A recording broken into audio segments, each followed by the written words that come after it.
Dear friends, welcome to side academy for CS. तो आज हम पाइथन के बहुत इंपॉर्टेंट दो फंक्शन पढ़ने वाले हैं, that is print and another is input. Basically जो हमारा आज का टॉपिक था that was first program snippet on Python, but before moving to first program snippet on Python we must understand what actually this print and what actually this input is. It is not about the definition, it is about how they are working. इसकी working क्या है, ये क्या क्या arguments लेते हैं और क्या क्या फंक्शनैलिटीज हैं इसकी, ये जानना बहुत ही जरूरी है। तो चलिए पहले हम क्लियर करते हैं अपने प्रिंट को, देखते हैं प्रिंट किस तरीके से काम करता है। प्रिंट में लिखता हूं यहां पे सिंपली, ये एक मेथड है। ये क्या है? एक मेथड। सबसे पहले अब कौन सी मेथड है? ये एक आउटपुट मेथड है। Output method. अब आउटपुट मेथड का क्या काम है? आउटपुट मेथड का इतना ही काम है, जो भी इस मेथड को पैरामीटर एज जाएगा उसको बाई कंसोल में तू फ्लैश करता जा। से फॉर एग्जांपल अगर हम लेंगे यहां पे प्रिंट पाइथन, देन वी से जो कंसोल में आ जाएगा वो आ जाएगा हमारा पाइथन। क्लियर? आई होप ये चीज आपको समझ में आई होगी। देन विल टॉक अबाउट ये एक्चुअल में स्ट्रिंग ही लेता है या कुछ और लेता है, यही तो मसला है ना। क्योंकि जब तक हमने प्रिंट जो ना हमने देखा था कि string hello world extra extra x y z, ये तो हमने देखा था। बट व्हाट इफ मेरे पास होगा x is equal to 9, y is equal to 12, say for example z is equal to a b c। Clear? मैं चाहता हूं ये x भी प्रिंट हो, 12 भी प्रिंट हो, z भी प्रिंट हो। तो इसको समझने से पहले हमें इस x इज इक्वल टू 9 के बारे में पता होना चाहिए। देखिए x क्या है, यहाँ पर एक रेफरेंस वेरिएबल है। 9 क्या है? ये एक ऑब्जेक्ट है। किसका? ये एक इंटीजर क्लास का ऑब्जेक्ट है। ऑब्जेक्ट्स पे यहाँ पे काम होता है, क्लासेस पे यहाँ पे काम होता है। यहाँ पर ये नहीं कह सकते कि x एक वेरिएबल है देन 9 एक डेटा है। No, it is not a case. ये एक ऑब्जेक्ट है यहाँ पे। ये हम जानेंगे जब हम थोड़ा बहुत और फर्दर ट्राई करेंगे पाइथन में, ये चीज हम जानेंगे। It is very easy, but in this video I will not explain you the same, because ये आपके सर के ऊपर से जाएगा। इसको मैं फिलहाल रहने ही देता हूं। तो अगर मैं यहाँ पे लिखता हूं प्रिंट x, तो आप ये समझ लीजिए कि ये मैंने एक ऑब्जेक्ट इसमें सेंड किया। ये एज ए पैरामीटर मैंने ऑब्जेक्ट भेजा इसको x। अब ये x क्या है? ये एक ऑब्जेक्ट है। अब ये डायरेक्टली ऑब्जेक्ट को प्रिंट करेगा? नो। क्योंकि प्रिंट ओनली डिफॉल्ट लेता है हमारा स्ट्रिंग। ये लेता है स्ट्रिंग। दैट मीन्स कि ये जो ऑब्जेक्ट है x, ऑब्जेक्ट है x, अब इसको पहले कन्वर्ट किया जाएगा स्ट्रिंग में और प्रिंट फिर काम करेगा इस पे। I hope it is very clear to you now. पहले चीजें कन्वर्ट होती हैं किसमें? स्ट्रिंग में, देन प्रिंट काम करता है। इर्रेस्पेक्टिव ये डायरेक्टली ऑब्जेक्ट पे काम नहीं करता है। बट अगर आपको ये कंफ्यूजन हो रहा है यहाँ पे कि जो हमने एक्स ऊपर इंटीजर क्लास का लिया, क्या ये अब स्ट्रिंग बना? No, because the thing is print ये काम कर रहा है अपने लिए, ना कि इस डेटा टाइप को चेंज करने के लिए, ना कि इस ऑब्जेक्ट को चेंज करने के लिए। प्रिंट अपने लिए चेंज कर रहा है, ना कि एक्स के लिए चेंज कर रहा है। बट फॉर इंस्टेंस अगर आपको एक्स का टाइप जानना हो, अब अगर आपको कंफ्यूजन हुआ कि ये स्ट्रिंग है, आप लिख सकते हो यहाँ पे टाइप। आप इसको प्रिंट को, मैं यहाँ पे दिखाता हूँ, आप प्रिंट को अपना एक आर्ग्यूमेंट पास कर सकते हो जिसका हम कहते हैं टाइप, देन आप एक्स इसमें यूज कर सकते हो। तो आपको ये देगा इंट क्लास। क्लियर? इस तरीके से जब हम इनको डेप्थ में पढ़ेंगे, जब हम इनके बारे में जानेंगे, जब हम इनके बारे में अच्छे से स्टडी करेंगे, तब इन चीज़ों के बारे में हमें आराम से ग्रिप आ जाएगी। और पाइथन बहुत ही इजी लैंग्वेज है। In the very beginning video I have told you. Clear? Now we will check what are the necessary arguments that a print is taking actually. Clear?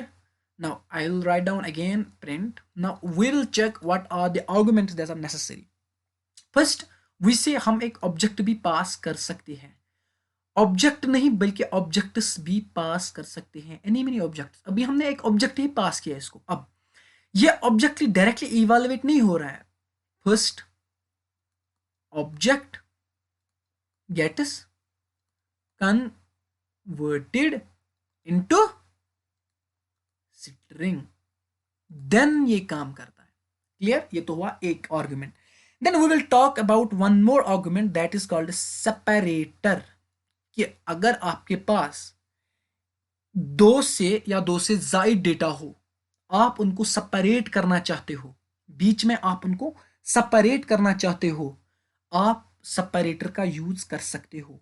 तो सेपरेटर आप इस तरीके से लिख सकते हो, sep is equal to for example separator. अब इस सेपरेटर में आप ये भी पास कर सकते हो, आप इस सेप में फॉर एग्जाम्पल ये भी पास कर सकते हो।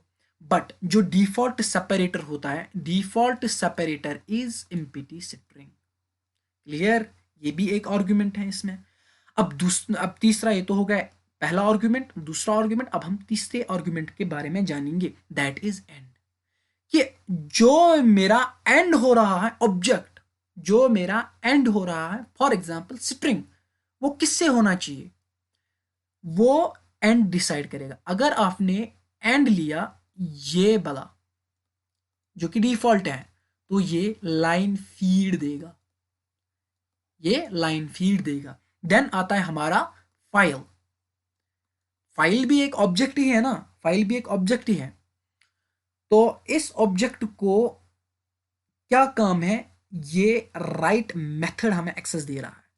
आप राइट परमिशन, मतलब आप राइट कर सकते हो। और ये किस किस में होती है, ये इसमें होती है, sys.stdout। क्लियर? आई होप ये चीज आपको क्लियर हुई होगी।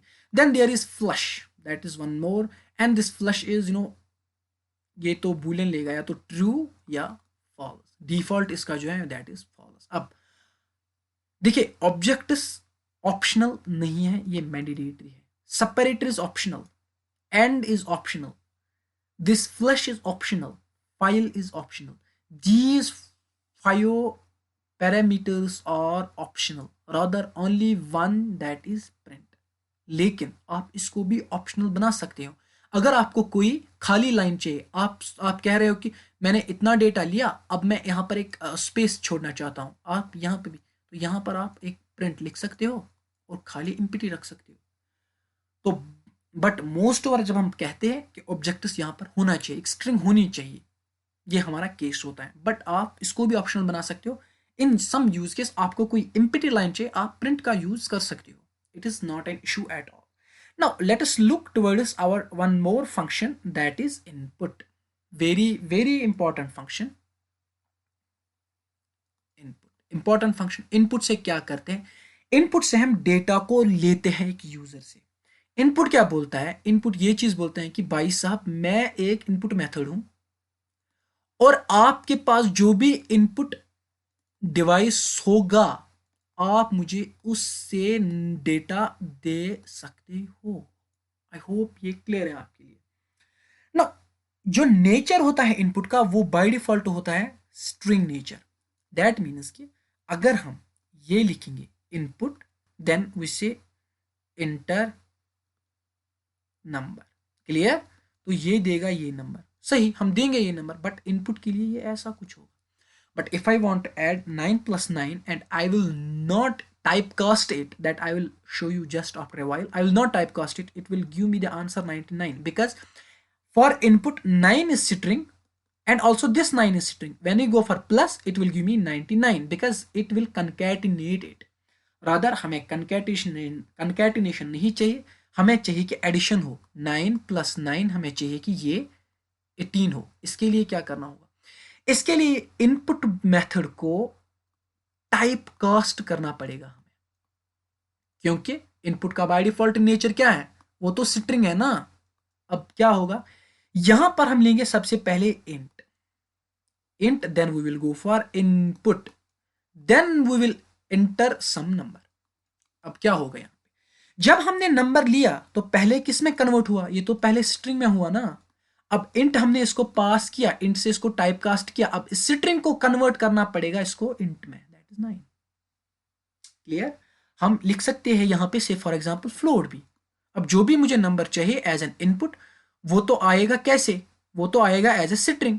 अब जब इसने फ्लोट देखा, से फॉर एग्जांपल 9.5, जब इसने फ्लोट देखा, ये इसको कोट्स को हटाएगा, ये देगा हमें 9.5, जो कि हम इंटर करवा रहे हैं कीबोर्ड से। क्लियर? आई होप ये चीज़ आपको अच्छे से क्लियर हुई होगी.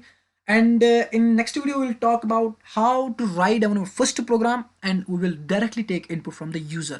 Because of basically these functions are very very important. That is why I take this step. So मिलते हैं आपसे next video में. Till then, thank you. Have a nice day to all of you. अगर आपको ये video informative लगा, please and please do subscribe my channel and like this video and share with your friends.